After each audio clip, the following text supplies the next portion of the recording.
Je suis praticienne de l'arbitrage depuis quelques années au Maroc. Et l'idée, le MAC, le Moroccan Arbitration Club, est née d'un constat très simple. Le constat que l'arbitrage au Maroc a atteint un niveau de maturité qui nécessite une cohésion entre les arbitragistes, praticiens de l'arbitrage au Maroc et amoureux du Maroc.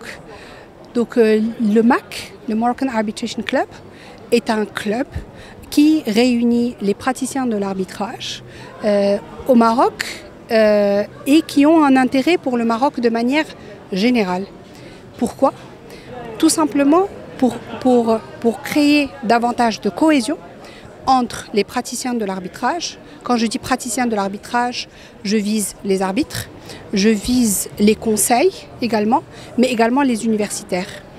D'ailleurs, les membres du MAC, on a longtemps réfléchi à l'appellation des membres et on est arrivé à les appeler al-Mufakkirin. Al-Mufakkirin, les penseurs, the thinkers. Tout simplement parce que toujours avec une grande humilité, nous n'avons pas la science infuse.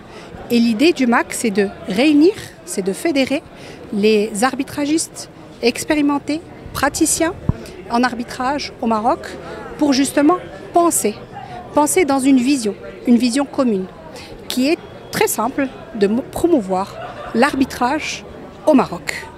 Le promouvoir au Maroc en interne, mais le promouvoir également à l'international. Et d'où votre question par rapport à justement la compétition internationale qui existe et qui est une réalité et à laquelle le Maroc doit faire face. Le Maroc a plusieurs atouts pour devenir un hub stratégique de l'arbitrage dans la région. Et ça, on en est convaincu.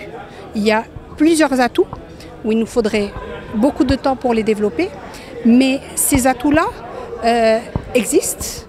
Il faut simplement du travail derrière.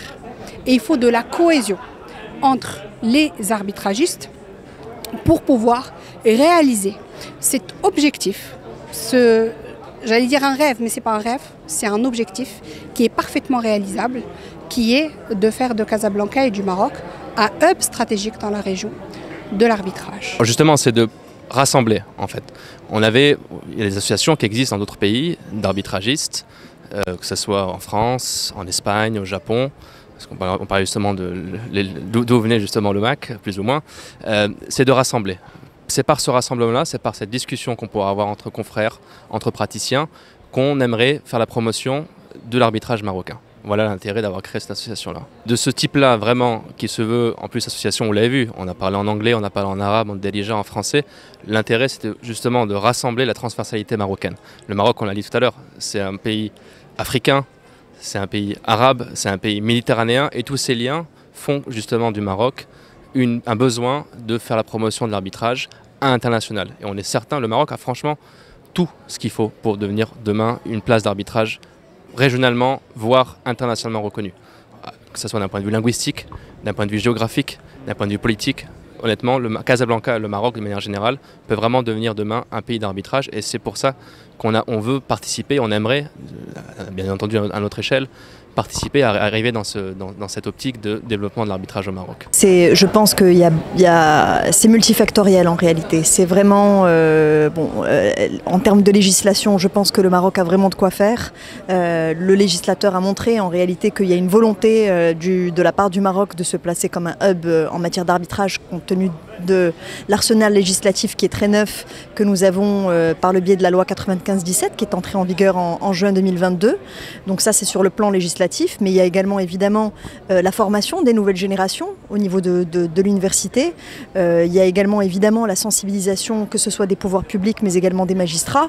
Donc voilà, c'est vraiment pourquoi est-ce que je parle des magistrats? Parce qu'effectivement l'arbitrage est intimement lié finalement au juge étatique. C'est-à-dire que vous avez beau avoir une clause d'arbitrage dans un contrat, en cas de contentieux, le juge étatique peut demeurer compétent parce qu'on peut lui demander en fait un certain nombre de mesures, que ce soit pendant la procédure d'arbitrage ou une fois que la procédure d'arbitrage est terminée pour pouvoir exécuter en réalité la sentence arbitrale. Donc la sensibilisation, pardonnez-moi, des juges étatiques à la pratique de l'arbitrage est également fondamentale évidemment.